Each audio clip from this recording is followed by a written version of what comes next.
I'm Armando Carbonell. I chair the Department of Planning and Urban Forum here at the Lincoln Institute. I want to reflect on the Institute's history of involvement in land conservation, which really goes back more than 30 years, and indeed has a bit to do, and I think we get plenty of credit for it, with the founding of the Land Trust Alliance in the United States. And indeed, having a Kingsbury Browne Fellow here is a great occasion to think back on Kingsbury, who was a fellow at the Lincoln Institute of Land Policy, and Peter Stein, who will be introduced momentarily, is someone who actually was part of the process that Kingsbury Browne initiated here and come up with a prescription that what was needed was a way for land trusts to learn from each other and develop their capacity and their ability to do their jobs. And of course, the Land Trust Alliance has been a phenomenal success in the intervening years.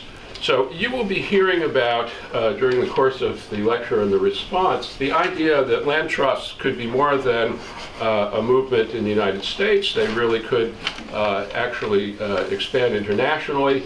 There is already some evidence of this and some potential that you'll be hearing more about momentarily. Peter is a managing director at the Lime Timber Company. I've known Peter for a long time. He was a Loeb Fellow, worth noting here, as we do a lot with the Loeb Fellows. And before Lime Timber in 1990, he was with the Trust for Public Land as senior vice president.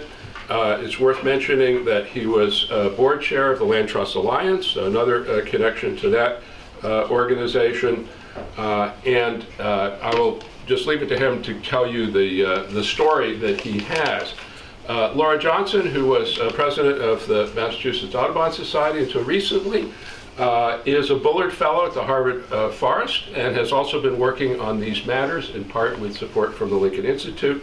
And after Peter's talk, she will say some things and then we'll open it up to the group.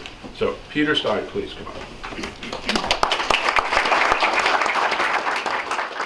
I have to tell you, my connection to the Lincoln Institute goes back to the late 1970s, when for some reason they supported a research project when I was at the Trust for Public Land that I think 94% of it was actually written by Ernest Cook, but I got credit for it. And it was on creative land development. And if any of you are really interested, there's some dusty copies of that publication in the basement. With apologies to ABC's Wide World of Sports, we'll be spanning the globe to bring you a wide variety of land conservation actions by NGOs protecting or conserving or stewarding private land. I hope it's thrilling, and I certainly hope to avoid the agony of defeat. I had the honor of being visited by Kingsbury when he was doing his tour in 1980. At that point in time, the Trust for Public Land was a pretty small organization. One of the other early staff members of the Trust for Public Land is here. She also happens to be my wife, Lisa Cashdown, who's hiding behind Emily Bateson. But Lisa and I were visited by Kingsbury, as were a number of other early Trust for Public Land folks, and about 40 other land trusts scattered around the United States. And at that point in time, actually, Steve Small hadn't quite finished his work at the IRS, and the finished Section 170 guidelines were not yet available. But there was a need to begin to organize land trusts, principally to do two things: to sort of act as a peer group to keep each other out of trouble, and secondly, to get ready to deal with federal policy matters, specifically what the IRS was about to release as guidelines for deductibility of charitable gifts of conservation easements. So Kingsbury ran around the country, traveled around the country, and said, gee, it's kind of interesting for me to have visited everyone, but why don't we bring everybody together and see if something can come out of that? So in 1981, when the Lincoln Institute was actually in a different location, we were brought together. We had a lovely picnic on Cranes Beach, thanks to the trustees of reservations. And at the very end of that meeting, we created something called the Land Trust Exchange. It which was initially housed and staffed by the Lincoln Institute, quickly figured out how to rent space from the Appalachian Mountain Club on Joy Street, and took off. And a number of years later, someone came up with the great idea of changing the name to Alliance. But other than that, it really was Lincoln Institute's efforts in support of Kingsbury in bringing practitioners together that created the Land Trust Alliance. So I've had a long history with land trusts. I kind of feel like I grew up with land trusts. And land trusts to me are one of the more interesting ways that collections of people, particularly communities, have figured out ways to actually affect land use in the United States. We do have land use regulations at the local level and the state level and to some extent at the federal level, but they haven't worked all that well, or they don't always work perfectly. So starting with the trustees of reservations and going up until now in the states, there are approximately 1,700 land trusts in business. About 1,000 of them, maybe a little more, are members of the Land Trust Alliance. And what I have done, I did get this nice award from the Land Trust Alliance, and this award comes with a great fellowship from the Lincoln Institute, was spend much of the last year using my networks and other people's networks and other people's networks of networks to connect with non-governmental organizations scattered around the globe who in some way, shape, or form are affecting the use of private land. And we all need to relax. I think everybody here is from the United States. If we're going to use in our mind the box that is the American Land Trust model and think that we can export that or find things that are remarkably similar to that around the world, you're all going to be real disappointed. And while there's great strengths associated with the American Land Trust model, it is not always appropriate, relevant, credible, or even comfortable to use that model in other countries. And probably the biggest distinction comes in the area of perpetuity, permanence. And I went out and said, well, gee, I'm just going to look for NGOs that have permanent control or influence over private land. That's a really short list once you get of England and Australia and New Zealand. So I said, well, let's be a little more, let's open the tent a little further. And so I've found, and I'll go through it in a minute, a number of examples scattered all around the globe where locally based, regionally based, country-based NGOs are affecting private land, and they may do it through a stewardship agreement, through a short-term lease, a long-term lease, a covenant. My favorite new word, a usufruct. I'm going to do T-shirts that say usufruct.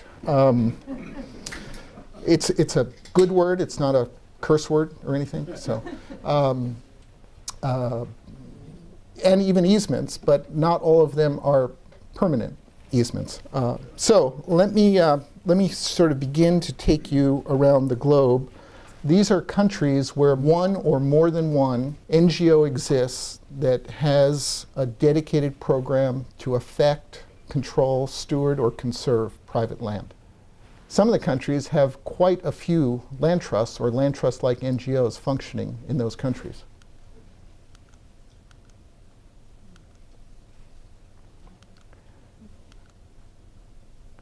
These are, actually Australia gets credit for two national associations. There's the Australia Land Conservation Alliance and the Australia Council of National Trusts.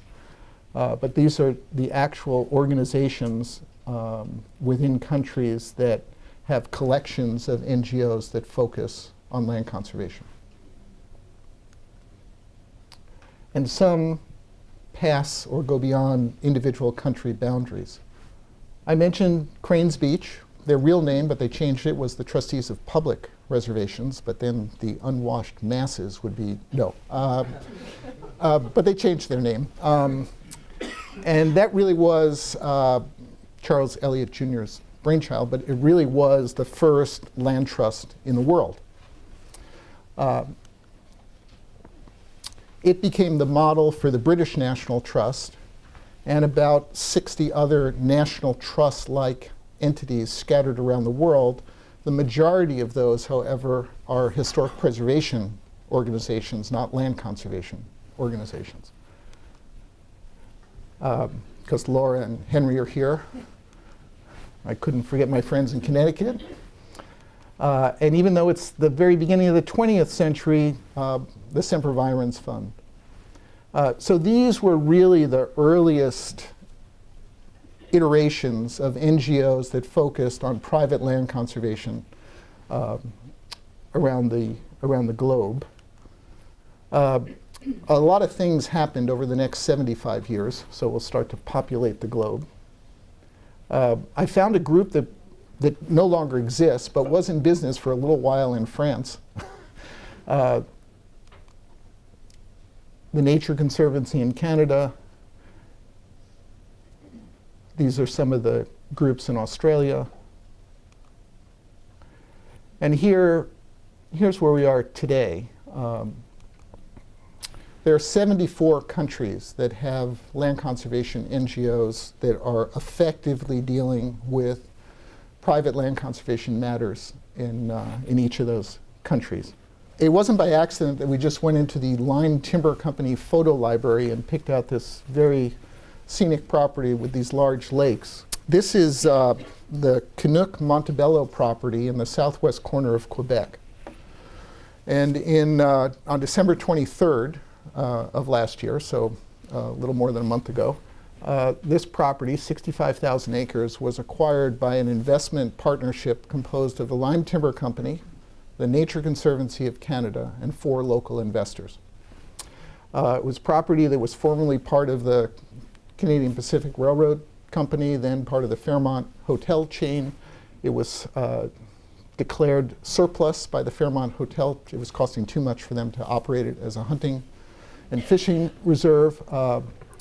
But it had been in sort of the site. It has been a target for the Nature Conservancy of Canada for the last 25 years. It just had never been available to be acquired for conservation.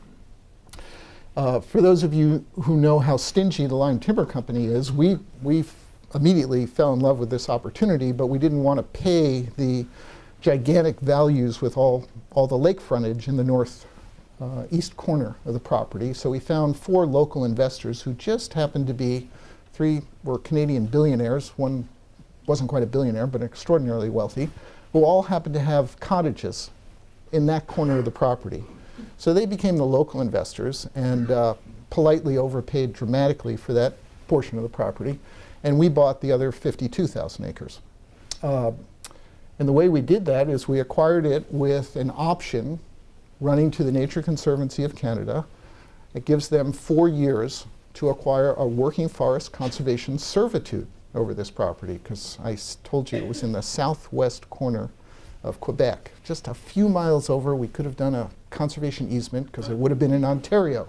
But no, it's in Quebec, which has civil law, which doesn't quite deal with easements in the way that the rest of Canada deals with easements. So this was my introduction to actually doing transactions outside the US with a non-US land trust, in this case the Nature Conservancy of Canada. It required them to work at what we called the pace of the market. This entire deal was done in 80 days, which was unusual. They said, well, we think it's a priority. In the next 5 or 6 years, we could get together and conserve this property, but it had to be done in 75 or 80 days, and they did it. And they are now raising the money to exercise their option to acquire a working forest conservation servitude. So this is an example where they're, for the second time ever in eastern Canada, they're dealing with working lands as opposed to pure preservation property, forever wild property. And this will be far and away the largest working forest, acreage-wise, working forest conservation servitude in in Quebec. So Spain, so I'm like, I think Western Europe, they have robust land use regulatory tools. Why in the world would they need land trusts? they have 200 land trusts in Spain. And those land trusts do a number of things that American land trusts are just beginning to get involved with. A lot of those land trusts are to secure property through long-term lease arrangements. In Spain right now, a long-term lease arrangement is a 30-year lease. They have two 50-year leases. So you just got to get comfortable with that. But it's to access agricultural land for beginning farmers, which is something that certainly in the Pioneer Valley with Franklin Land Trust is happening here in Massachusetts. To some extent is happening by Vermont Land Trust and Maine Farmland Trust and other parts of New England. But it's really a new activity for land trusts in the state to acquire productive land, working land, with a specific purpose of providing access to that land for folks who normally don't have the financial resources to acquire lands like that. Then I went and through a connection that Jim Leavitt helped me with to Germany. And I said, well, Germany, even stronger land use controls than France. Why would there be land trusts in Germany? So I began to understand what was going on in Germany, and actually the roots of the land trust movement or land conservation NGO movement, land stewardship movement in Germany come out of environmental organizations, what we would think of as the Sierra Club or Friends of the Earth or National Audubon Society. And many of them are actual legal subsidiaries of national environmental organizations that are doing direct action on land, direct involvement with private land. Again, they tend to use leasehold and term covenants, not perpetual conservation easements. And there are 110 land trusts in Germany. A big chunk of them focus on the former military lands that were surplused when the two countries reunited in the late 1980s. Some of this land was actually United States of America land. Some land was owned by the Soviet Union. Obviously, some of the land had been owned and managed by East Germany. But there was a decision made in the early 90s to privatize those lands. And some of those lands have important cultural or natural resource values, and land trusts have evolved to take on the responsibilities for those, what were public lands that are now private lands. And then we're going to move all the way to Australia, and one of the groups that followed in the pattern of trustees of reservations to the National Trust movement all around the world was the Queen Elizabeth II National Trust, which was started in Australia in 1976. They hold almost 4,000 covenants right now. They have, I'm sure all of you are probably getting this, but if you're not, you can send me your email. They have the Covenanters Quarterly magazine, which doesn't really exist in this country to any great extent. It allows people private landowners, whose land is subject to covenants held by this national trust in Australia, communicate with each other. And it's a great little resource. So, and it also, if you have trouble sleeping, it's a really great resource. But the interesting thing about the Queen Elizabeth II National Trust is they hold covenants on private land. They hold about 4,000 covenants on private land. And this would make the Department of the Interior, Department of Agriculture go absolutely nuts. They own another 2,000 covenants on public land, on crown lands. So they've, I've certainly, a number of you may have had the pleasure of trying to talk to solicitors in agriculture or solicitors in interior. So sure, you'll take the land subject to a conservation easement. And they say no. It's not actually a very long conversation because they never take land subject to encumbrances. But in Australia, it's become a common practice where communities have decided that the natural resource planning on crown land is not sufficient for the level of protection or conservation that communities would like to see. So they've figured out a mechanism to actually use a private NGO. So this is not a unit of government. The Queen Elizabeth II is a nonprofit. That nonprofit actually expresses control over thousands, tens of thousands of hectares of crown land in Australia. In Brazil, just jumping around the world, I was kind of stuck. I didn't really know how I was going to find out about what was going on in Brazil, but I was fortunate enough to sit next to the Brazil country director for World Resources Institute about 2 months ago at a meeting in Washington, D.C. And this is how a lot of my, this is the really robust research engine that I had. I'd sit next to someone and say, do you know anything about land trusts outside the U.S.? And you just have to sit next to the right people. And I was sitting next to Rachel, and she said, I don't know a lot, but I know 2 people in Brazil that know a lot about this, and one of which happens to be the Brazil country director for the Nature Conservancy US. And there are 12 land trusts in Brazil. There is a network of over 1,100 fairly significant private protected natural areas in Brazil that are a national network that do communicate with each other. And there actually is a federal policy, a federal tax incentive for the contribution of land, not less than fee interest, not easements or servitudes, but land for protection purposes does result in a charitable contribution for the landowner in Brazil. And that's an important thing. So I told you about the roots of the Land Trust Alliance coming into being partly for the purpose of being able to influence federal legislation.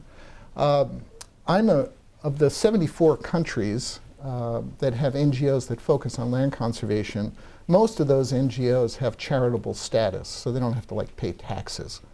But only 14 of the countries have any type of tax incentive that actually supports land conservation. So just think about the American land trust movement if people just did it because they were going to go to heaven or some other benefit that had nothing to do with the after-tax consequences of a bargain sale or a land donation or an easement donation. So I consider these some of the bravest land conservation NGOs on earth, where they've able to develop skill sets, actually have credible relationships with landowners, and they are not providing a tax incentive to get it done.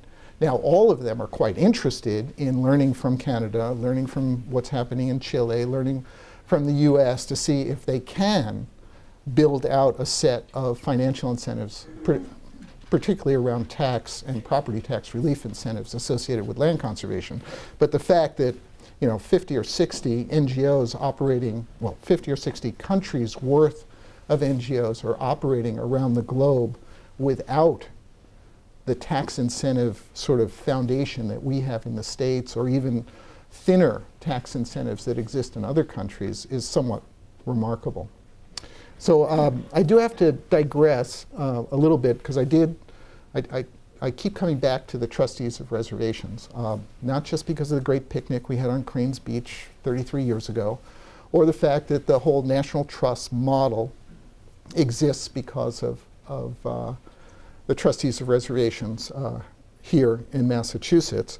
But when I was employed by the Trust for Public Land in the early years, thank goodness, we had very few attorneys. Sorry for everybody.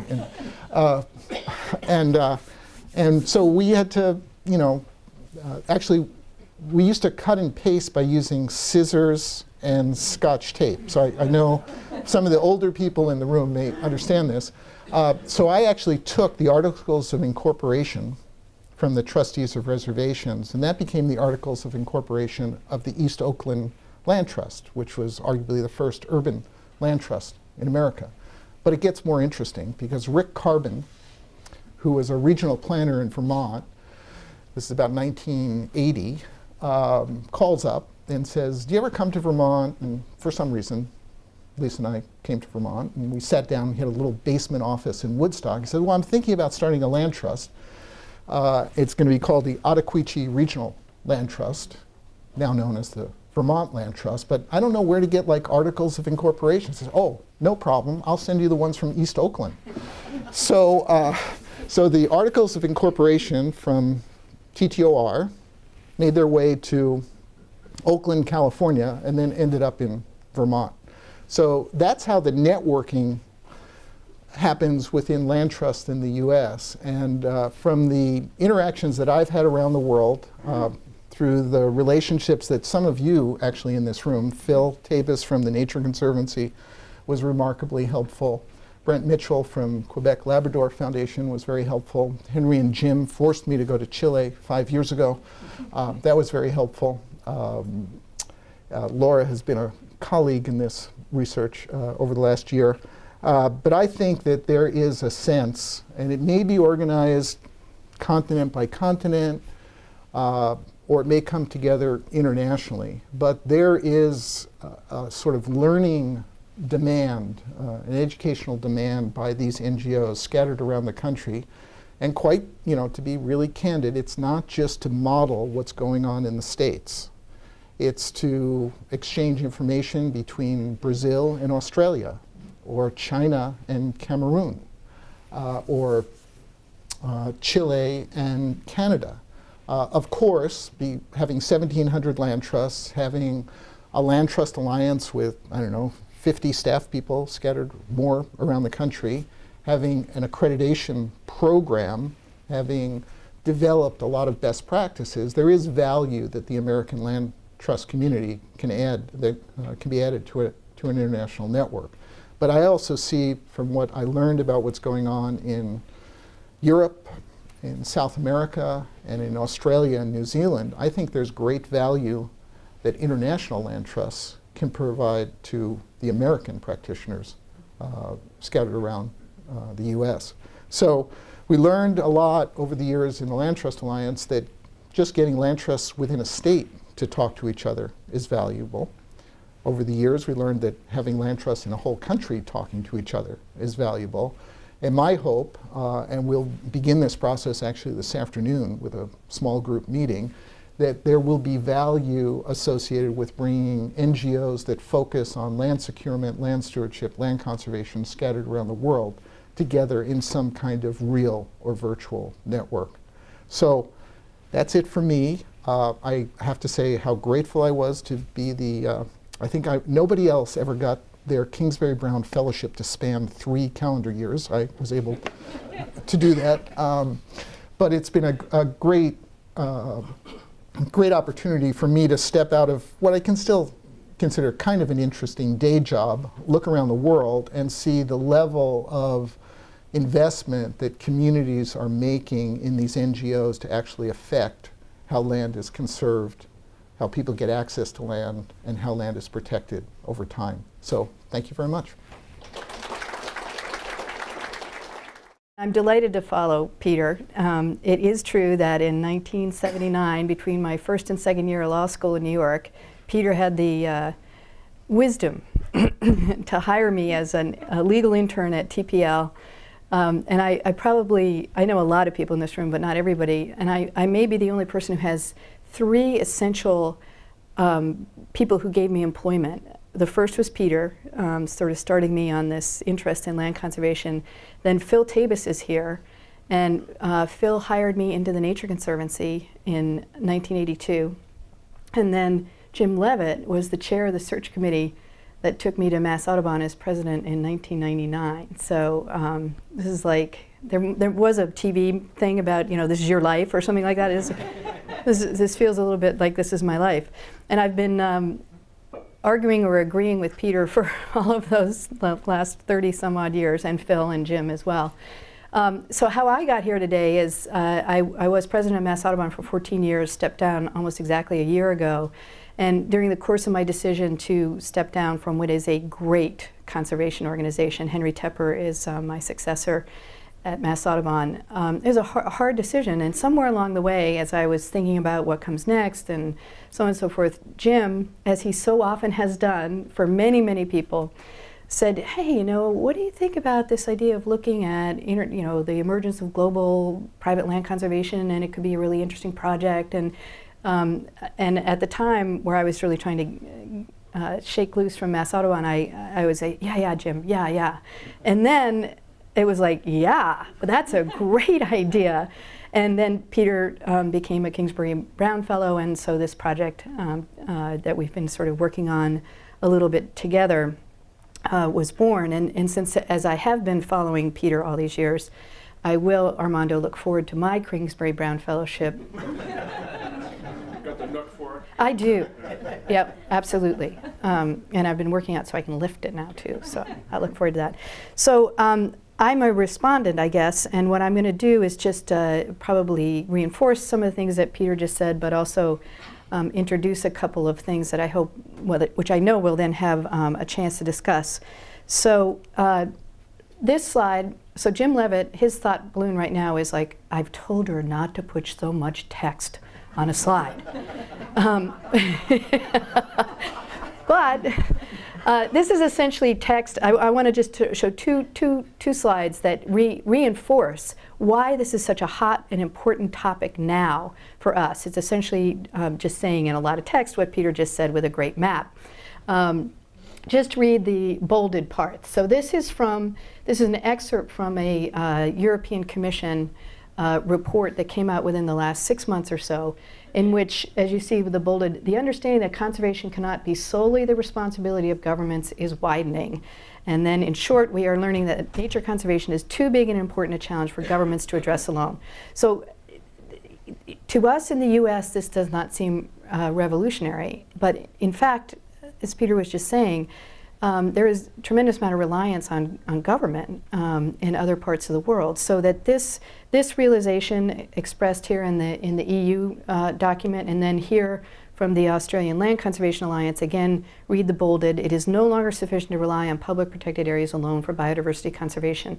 So I wanted to show these two slides just to, excuse me, emphasize that around the world there is this real recognition that private land conservation is an idea whose time has come, and this demand and this interest in exploring private land conservation outside of the U.S. is very, very much an issue, as you can see just by these two quick excerpts from websites or publications, and there are many more.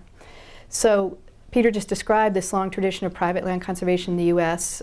He kindly included Mass Audubon, as he darn well should have, but importantly the role of the trustees of reservations, and again said 1,700 land trusts, protecting 47 million acres of land for all different purposes. I also want to recognize Sylvia Bates, who's here, who is from the Land Trust Alliance, and plays an important role in all kinds of ways at the Alliance, but is sort of the Alliance's liaison, I guess, to this sort of international idea. So why has private land conservation grown in the U.S. the way it has? Obviously, the cultural norms. Peter just described some of those. We have such a strong, in this country, such a strong commitment to private property rights, and so that our solutions when it came to protecting land, not surprisingly, became private as opposed to such a heavy emphasis on public, and especially regulatory solutions to protecting land. We also had a real need for it in these last few decades. We've seen the pace of land conversion accelerate, so there was really a strong need for some solution to protecting the values that we find in land. But I think really, really importantly was this period of time in the early 80s, which was when I happened to come into land conservation. I mean, I just feel incredibly fortunate about that, in which we both had the Uniform Easement Act, which allowed easements in the U.S. to be widely deployed as a tool to protect land, because it would no longer be encumbered by the constraints of what the property law, common law would have required. So suddenly, through the states adopting the Uniform Easement Act, there was this tool, this engine that could accelerate private land conservation in the U.S. And we had favorable tax treatment. So the IRS recognized a tax benefit to gifts of partial interests in land. In other words, usually the IRS, if you're going to get a gift benefit, you have to give the whole thing. You can't give part of a painting. But there was a recognition now that you could give part of your rights in land and get a tax benefit. So in the 80s, those things became this engine for protecting land.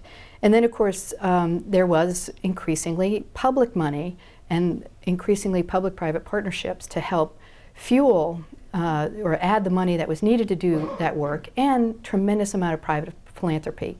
All of those are sort of unique attributes to the U.S., but I would argue, and this slide from the Land Trust Alliance Land Trust Census of 2010, the most recent one, I think shows that this tremendous growth in land protected, the tremendous growth in land trusts has really occurred in the period since the late 80s and early 90s.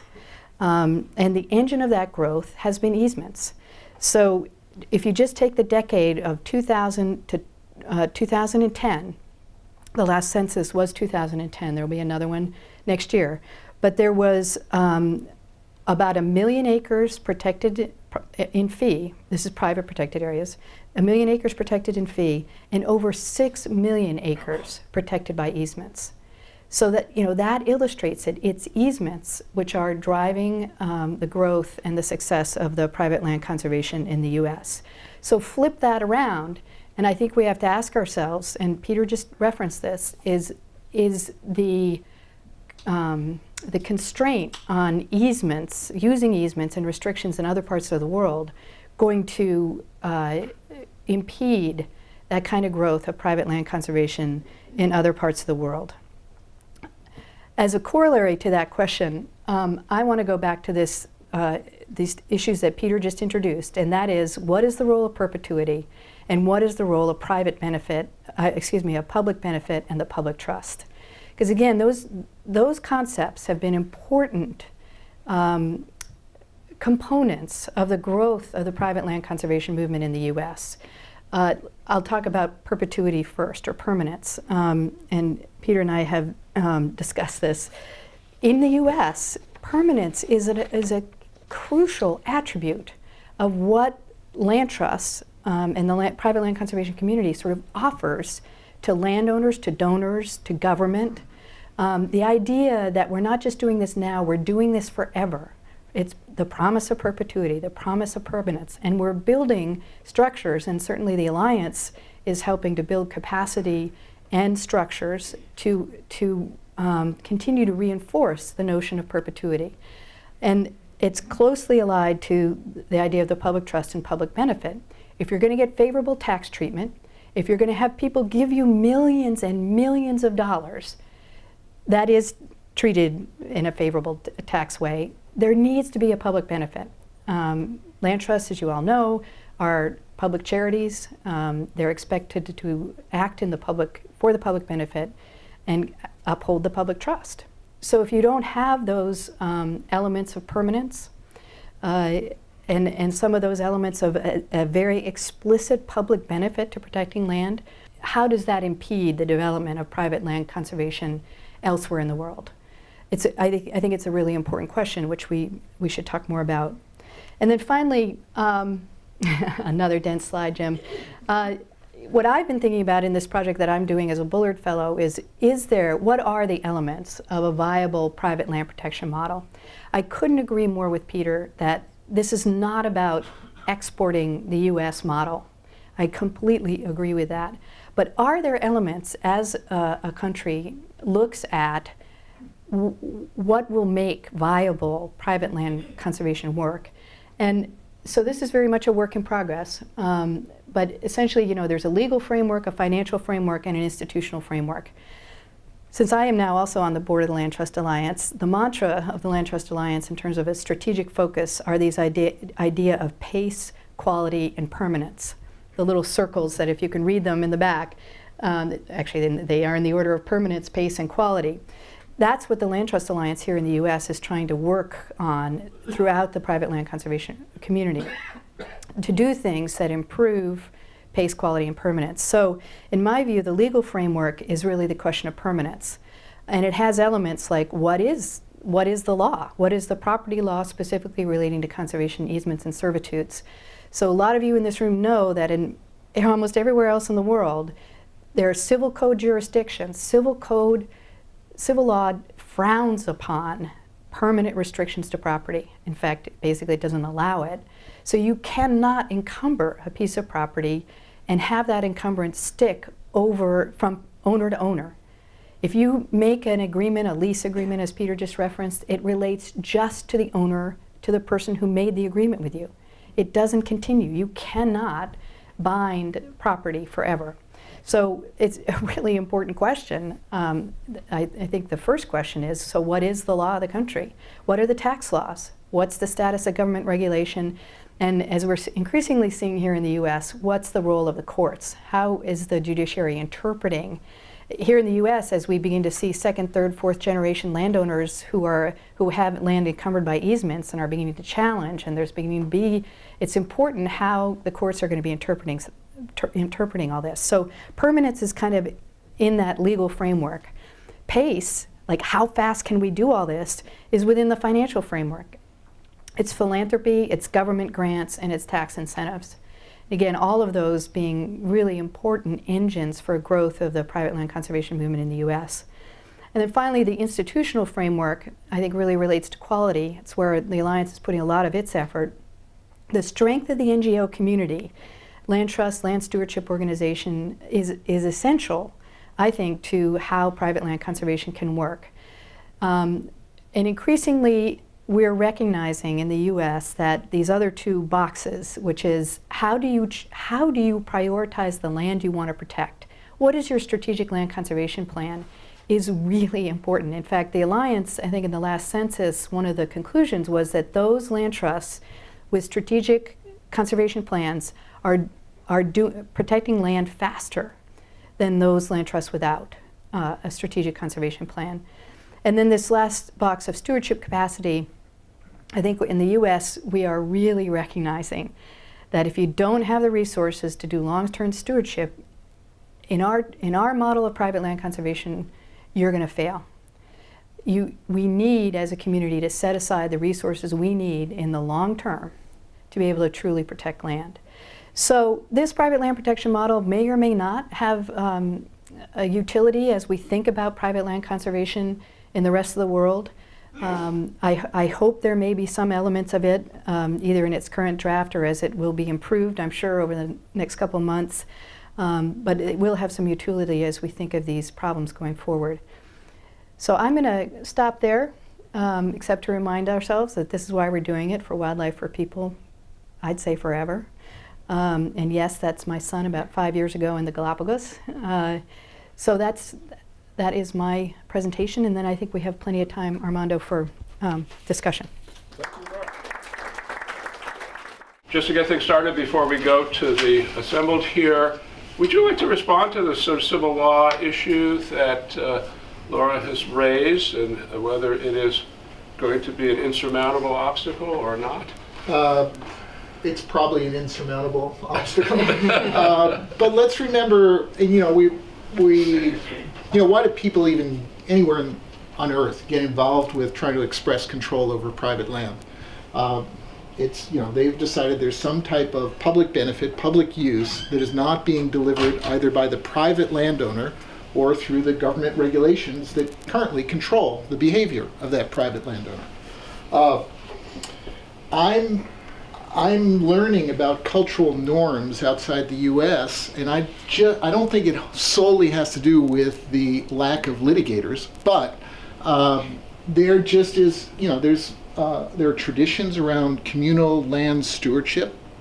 There are traditions that have migrated from indigenous communities to the rest of the country, where this issue of, you can't, in civil law countries, the private owner can't own land in perpetuity. So it's not just that the land conservation NGO can't express permanent control over that land. Nobody can have perpetual ownership of land.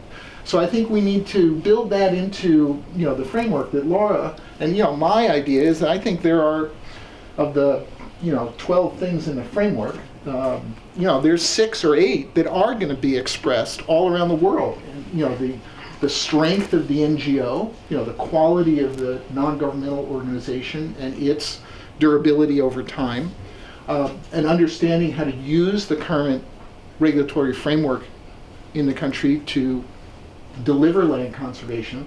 So it wasn't 12.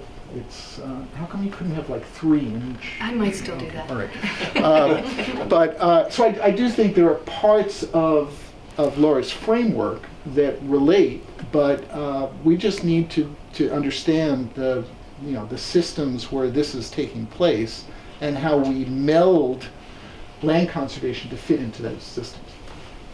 Let's open it up. Yeah, Russ. So there's a question for Peter. You went to Chile, so you'll know, and I'm sorry, I can't remember the gentleman's name, but an American, wealthy American who went down to Chile and bought a tremendous amount of land. Tompkins. Okay, so could you talk about that potential model for land conservation and say the pros and cons of that versus the NGOs to do this kind of work? Well, it's working much better now, but when he originally did that, he had to have bodyguards because he did it without any what I would call license, government support, government approval, government knowledge, community knowledge, neighbor knowledge. He did it all through nominees and very, very quietly, and almost cut the country in 2. So he went from the Pacific to the crest of the Andes. So maybe that's a strategy, but that's why Phil Davis gets accused of being part of the Trilateral Commission, and it's a UN thing that why do we have the Tea Party? So I don't think that, and I wish there were more Doug Tompkins. He is now gifting many of those properties into the national park system for Chile and Argentina. So, but it took him about 10 years to get from sort of the secret, quiet approach to actually being transparent with his work, and that's there's a history of doing that. Would we have Grand Teton National Park if there weren't land agents working for the Rockefeller family assembling ranches where there was no political support for a national park in those counties whatsoever? So there's a long history of that in this country, but I don't see that as any kind of replacement or alternative to sort of the grassroots / grass tops efforts that are going on around the world, where credible NGOs that have some degree of democratizing land use decision making by collective action.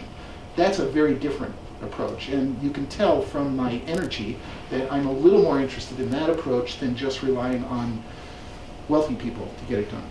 And I would add also that I think one of the things you potentially see with private land conservation is this, it's an addition to sort of civil society in the sense of, as Peter said, public participation, and public ownership in a different way than of government-owned land.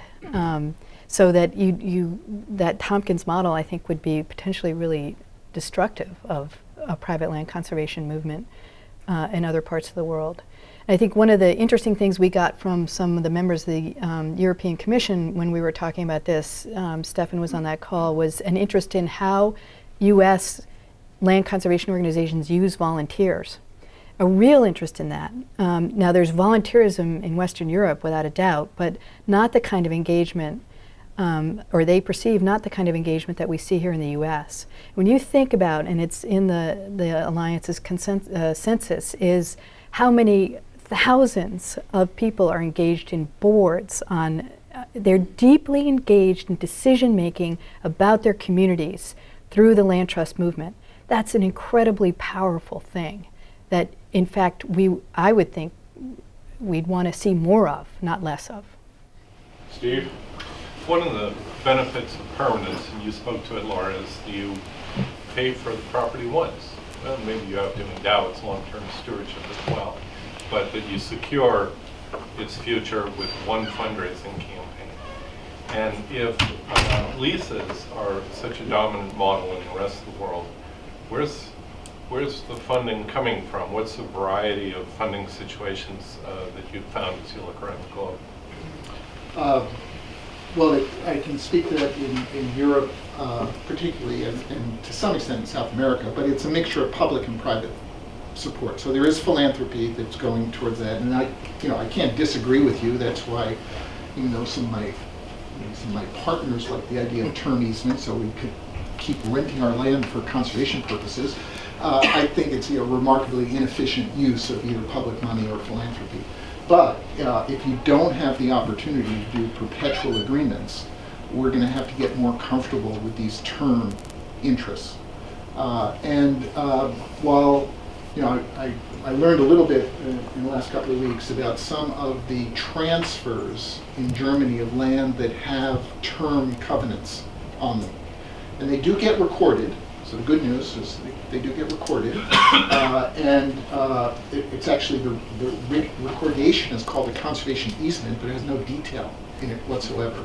It's like a memorandum, that we record memorandums that affect title in this country. And it does pass from owner to owner, but again, only if within the term of that lease.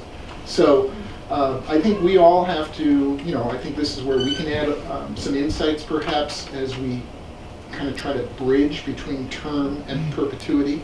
And it's where we can learn a bit about the cultural norms in those countries and the land use regulatory schemes as well, where permanence may not be quite as critical as it is in the States. Well, could I just follow up very briefly? So carbon credits are seeming to run for about 100 years or so, and payment for watershed services might be a renewing thing. Any thoughts about other streams of revenue that make this possible? You spoke more to the legal structure, not the financing mechanism. There is, there's the beginnings of payments for ecosystem services in Western Europe, specifically around land restoration projects, but they tend to be 5-year agreements. But in Florida, water management districts are doing it for 20-year agreements. So that may be a scheme. There isn't.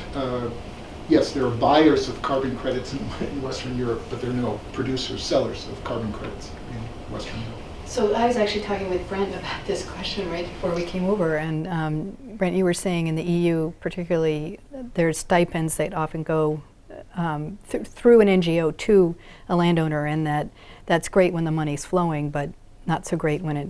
Do you have anything to add for this, for Steve? Yeah, I mean there are examples of direct subsidy for land conservation, but they are subject to economic variations, and that's been a very difficult problem for some of these NGOs in Western Europe that have built their systems around direct subsidy. Phil, you were ask your question. You're all set. Yes, thank you. I work at Mass DEP, and we have the Natural Resource Damage Assessment and Restoration Program, and some of those quote-unquote subsidies are being tapped by Coalition for Buzzards Bay. For example, we got a $20 million settlement for PCBs that were in New Bedford Harbor, and the coalition has bought hundreds of acres with money that they got from the settlement. We had to, put out bids and do all the fair things, but they make the land available for people to use to hike and do things, and you may see more and more of that, not just in Massachusetts, but No, it's happening all around the country, but so far, I have not seen anything close to NRDA payments. Why is Lime Timber investing in the Gulf of Florida? Because a big oil rig blew up in the Gulf, and all of a sudden, even though Governor Scott canceled the Florida Forever program 3.5 years ago, Florida and 5 other coastal states have a lot of money to spend on land conservation. That is not happening. But my next fellowship at the Environmental Law Institute, sorry. Wait a minute, you've been taking shots at lawyers. ELI is not giving you. Go back, Henry, and then, go ahead. Just one observation, and that is that, we had our own limitations on permanence in our common law jurisdictions in the Anglo-American system, and we were able to overcome that with legislation. I don't see that as a permanent barrier in the civil law jurisdictions. In other words, they too can add some legislation that would then make their use effects permanent. Thank you for using that term. I'm sorry? Thank you for using that. You get extra points for use of that.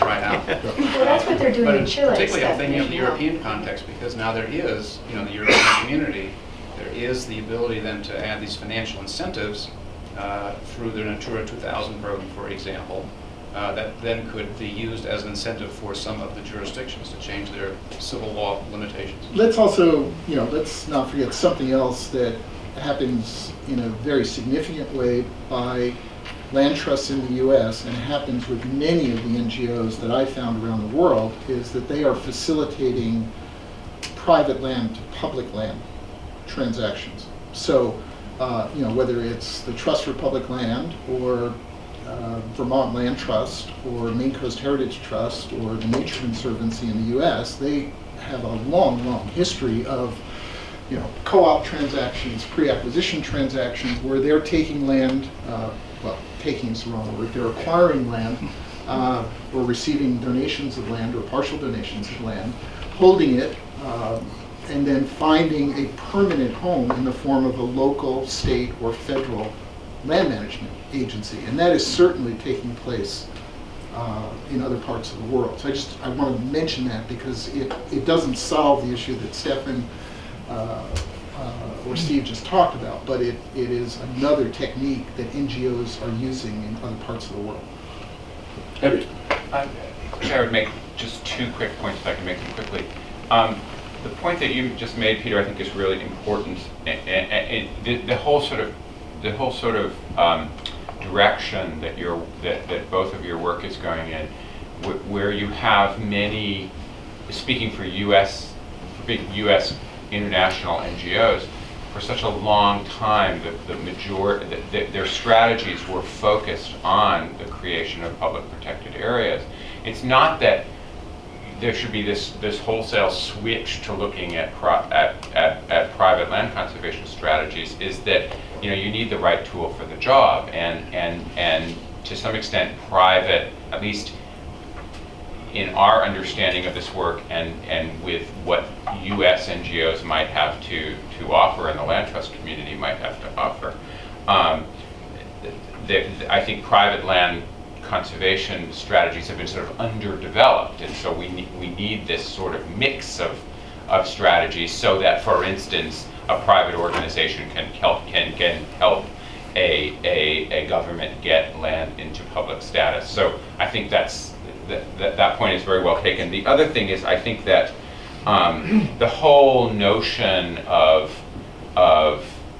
mitigation outside the United States, at least in my experience in Chile, we've had some very, very interesting conversations from very powerful interests in the big extractive land sectors who could use help. Another place where I think U.S. NGOs potentially could be really helpful in creating some accountability and some structure for what are gigantic amounts of money that are going into mitigation from these sectors with no rhyme or reason, no accountability, a hint of corruption, all kinds of issues. And so that we have to be very careful. It's a slippery slope, of course, but there is tremendous potential in some of these countries for properly channeling mitigation money into high conservation priorities. Armando, can I go back for a second? Of course, yeah. Go ahead. I want to go back just to Stefan's point about changing, in civil code countries, changing the law. I mean, that obviously can happen. Chile is trying to do that now. As a civil code country, is trying to get legislation passed to allow what we think of as conservation easements. I think one of the reasons to think about the growth of a land trust-like community outside the U.S. is that it's those organizations that will start to push to get that kind of legislation passed. So it's not going to just happen. The reason, if I'm right about this, Jim and Henry, in Chile is because there began to be there was a land trust, there began to be a constituency that was saying, a barrier to our success here is that there's not legislation that permits conservation easements. So that's one of the reasons I think that we should be helping or doing whatever we can to promote land trust-like organizations in other part of the world to do exactly that, create the legislative environment. David? A follow-up to this reaction. I think when in your presentation I hardly heard the name of Africa in this alliance, and I want to find out from you with your research, what are the difficulties that is being encountered in Actually, I Africa? found 8 African countries that had NGOs that affect private land. I also found an interesting structure. In some of those were NGO wildlife conservancies, some of those were for-profit private wildlife conservancies. And you know, I'm a very early student in understanding what's going on all around the world, let alone just Africa. But the fact that some of these are tribally based, some of these are concession based, and the Conservancy work is part of the concession agreement. So stewardship of large landscape units. In these cases, many times it's public land that's being stewarded by a private for-profit entity. So since I'm willing to operate with like the broadest definition of land trust-like things going on around the world, that's in my database. And we've had, through Lincoln's work with universities that are conservation catalysts, we've begun to connect to some of those actual land steward operations in Eastern Africa where that's going on. Good. Roy, yes. Peter, I wonder if you could say something about the process or the model that the American Friends of Canadian Land Trusts have pioneered, creating cross-border tax. So did you and Stefan trade notes about who was going to ask that question? And Sylvia. Right. So how much do we have, like a quorum of the board? No. So a number of years ago, well, for a long time, Americans who own land in Canada were modestly frustrated for making gifts of both land and easements, because as soon as they made the gift, they got a capital gains tax bill from the Canadian Revenue Service. So that, you know, forget about an incentive. There was a governmental disincentive for non-Canadians, it wasn't just US, but any non-Canadian, to make a contribution of conservation land or conservation easements. So this was partially resolved by Nature Conservancy US. It was partially resolved for certain kinds of properties by the Nature Conservancy of Canada, in that they have an American 501c3, Friends of NCC, but it was just for the projects or transactions that the Nature Conservancy of Canada wanted to do, and they didn't lend out their friends group to anyone else.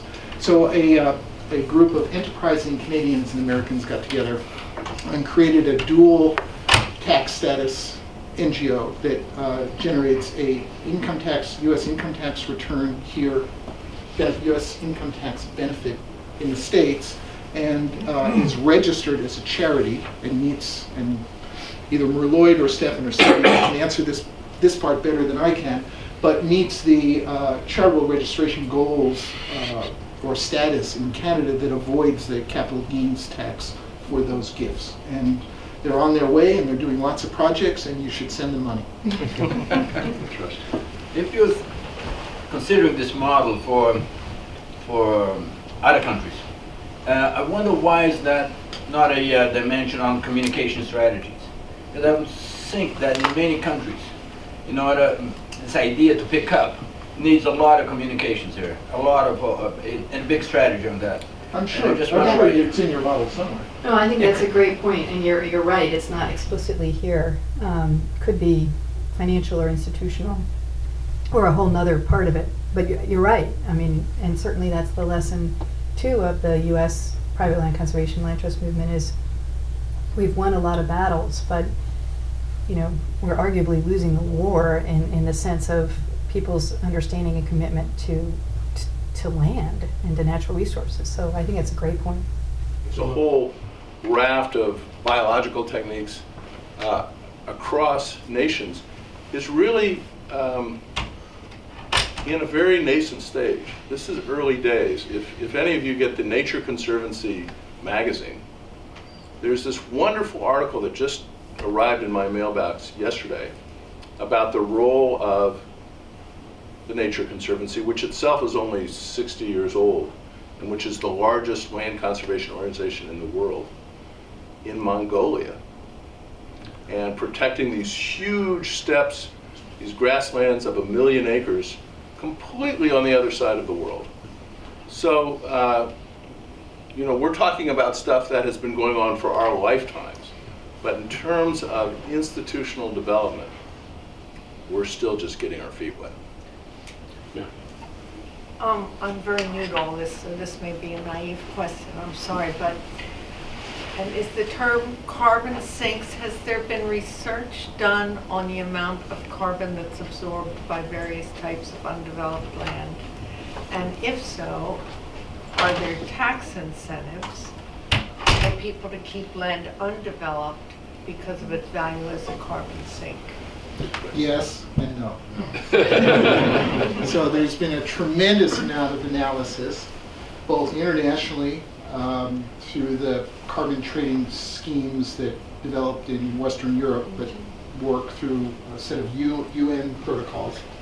And then we have our own cap and trade system here in the United States, in California, but carbon sequestration, so carbon sinks, lands that absorb CO2, whether it's undisturbed soils, so ranch lands or forests, can sell credits. Well, the ranch land can't quite do that yet, but the forest certainly can do that in the United States. But at the present time, there isn't a recognition that if the only thing in the world you did was gift your carbon sequestration value to a qualified recipient, the IRS does not count that as a charitable contribution yet. May happen, but it doesn't happen yet. Okay, back to Russ. Thank you.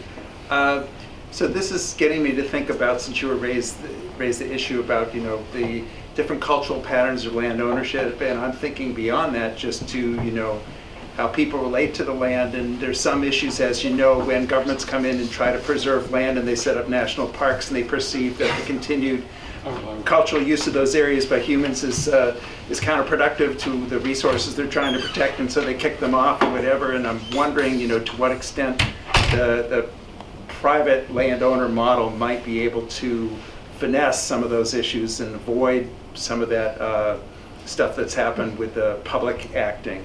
And I'm also thinking in my model of a ecology type model where, you know, they're not acquiring interest in land, but just, you know, building a cultural center or whatever the community identifies as a need, you know, in exchange for agreeing not to fish in a certain area for 30 years as a way of, you know, safeguarding resources that might be a little different from how we've done it here. Well, it's a great question, or two great questions, but what I did, so in New Zealand,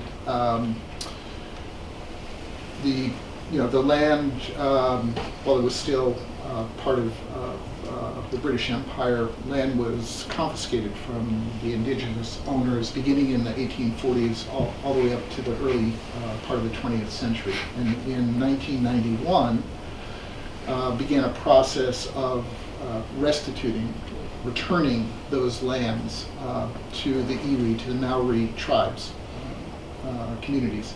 And they are using actually a private land trust model. Now in this case, the board of the land trust are the elders of the tribe. Exactly how they, I don't know the process for the next generation having governance responsibility, but that's how it exists right now. So they're using something like a private land trust model as part of the land restitution scheme in New Zealand. So that, I think, is sort of an interesting example.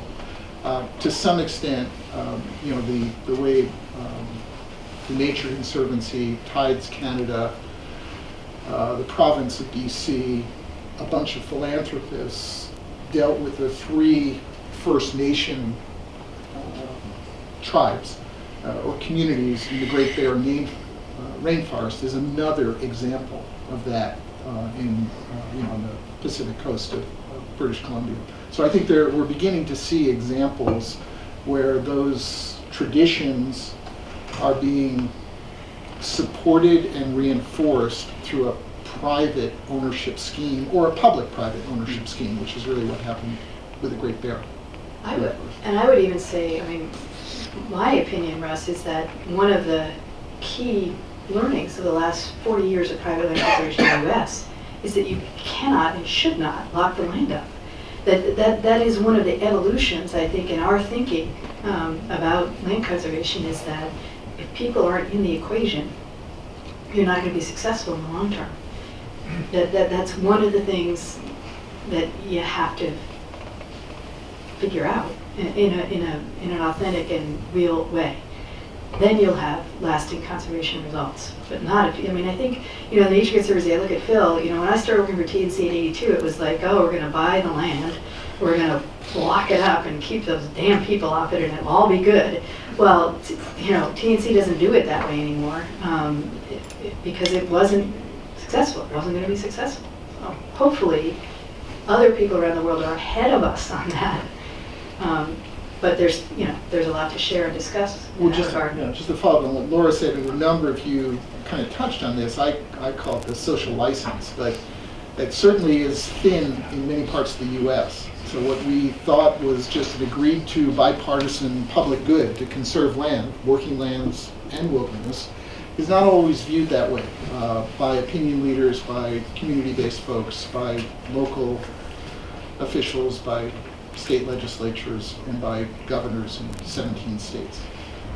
So I do think we need to remind ourselves of the sort of credible role that the grass tops, that community leaders play in this. And you know, Laura alluded to the strategic conservation plans that are allowing certain land trusts to increase the pace of conservation.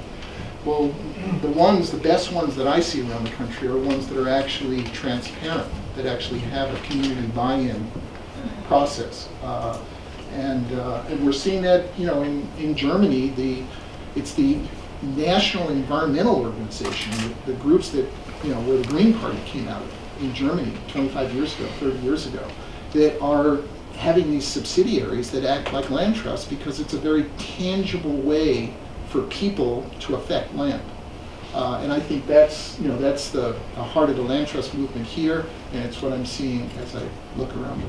I don't want to break into the international thread, but I do need to offer an historical correction. The Trustees of Reservations, I don't believe, was in fact the first land trust. The Mount Vernon Ladies Association, which committed itself to the protection of the Mount Vernon house and plantation, which I believe is about 2,500, 3,000 acres, I think is authentically the first land trust. And there was a small private owner's land trust with a board of trustees established in Gloucester, the Ravenswood Trust, Ravenswood Park Trust, because his land was supposed to be available to the public as park after he died. And now it is, because the Trustees of Reservations has absorbed the Ravenswood Park Trust many years afterwards. But that preceded the Trustees of Reservations. But it only takes a career employee of the Trustees of Reservations. Well, the marketing folks are never very happy to hear this. The innovation, who do you work for? The innovation really was that the trustees conceived themselves at the beginning as a regional, statewide land trust, and I think was the first of many statewide land trusts. Also, Peter, to your point about historic preservation, I think the trustees' model really came out of historic preservation. And there are many examples, there's several examples in Boston of historic preservation nonprofits that were set up for single properties.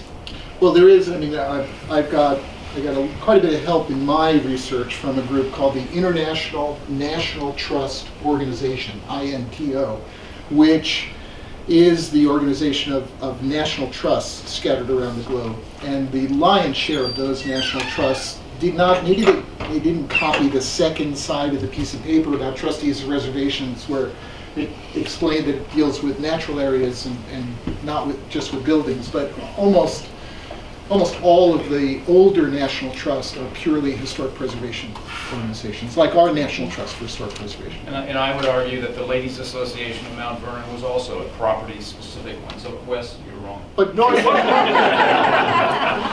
not No, debate. Wes, I would say, as Phil Tabus, there's a lot of things I learned from him. There was a couple of phrases. One is, ignorance is no bar to action. But the other was, never let the facts stand in the way of a good story. So Wes, let it go. Andy Fowler, and then I think we're going to... Before I get to my question, I've got to ask Wes to clarify one thing, though. Now, how did the trustees themselves get started? You know why. Andy's going to answer. Well, Andy's has instructed me in this, but the womb of the trustees of reservations was the Appalachian Mountain Club. There you go. And the first permanent office of the Land Trust Alliance. Right? Yes, University. for which they paid reasonable rent. Looking around the room, I may, and how sophisticated this group is, I may be the only one who has ever suffered from an easement deal working out to be less protective than I originally thought it might be. Never when either Lime Timber or Mass Audubon was involved, of course. I think that when I hear the two of you talk about easements and the trend of easements both in this country, but also how that is something that could be a part of the networking going worldwide, I get concerned because easements are very complicated. And I don't need to tell this group that.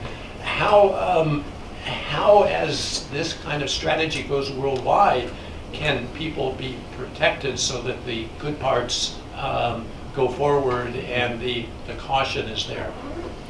Well, I'm certainly going to let Laura answer this one. And I think, Henry raised the point earlier, although I don't usually use the arrow and quiver, but, easements are just one tool. And depending on the degree of specialness of a place, the biodiversity richness or habitat richness, the degree of recreational activity in a location, easements are not always the most appropriate land protection technique, whether we're talking about permanent ones in half a dozen countries or less than permanent ones in 70 other countries. So I'm still a big fan of the national park system, of county park systems, of local park systems, of state park systems, of fee ownership. I mean, the preserves that are delivered now by Henry, used to be Laura, through Mass Audubon sanctuaries are great resources. I do think that there is an evolving role for easements. It's not just the 1-to-6 ratio of pace of conservation, less than fee versus fee. It's the fact that we're dealing with working lands, where there's absolutely no reason that you need to have a public land owner. I mean, Chip Collins is here. The Forest Land Group sits on many hundreds of thousands of acres of easement-encumbered property. They are the fee owner. A public agency holds the easement. Lime Timber has many hundreds of thousands of acres of fee-owned property. And it costs 40 cents on the dollar to deliver the conservation in those examples. But there certainly are things like protecting the narrow band of footpath of the Appalachian Trail where I don't see an easement as the appropriate tool. I also think that if we are going to help some of the U.S. experience inform good conservation in other parts of the world, we can actually bring the many imperfections of easements to the rest of the world and hopefully help them improve the practice, because you're absolutely right that it's imperfect. And we're learning that almost every day, so it's a great point. This is an undertaking of constant improvement, and we need to be embracing that. Okay, I want to thank Jim Leavitt and Emily Schweitzer to help to organize this program, and thank our speakers.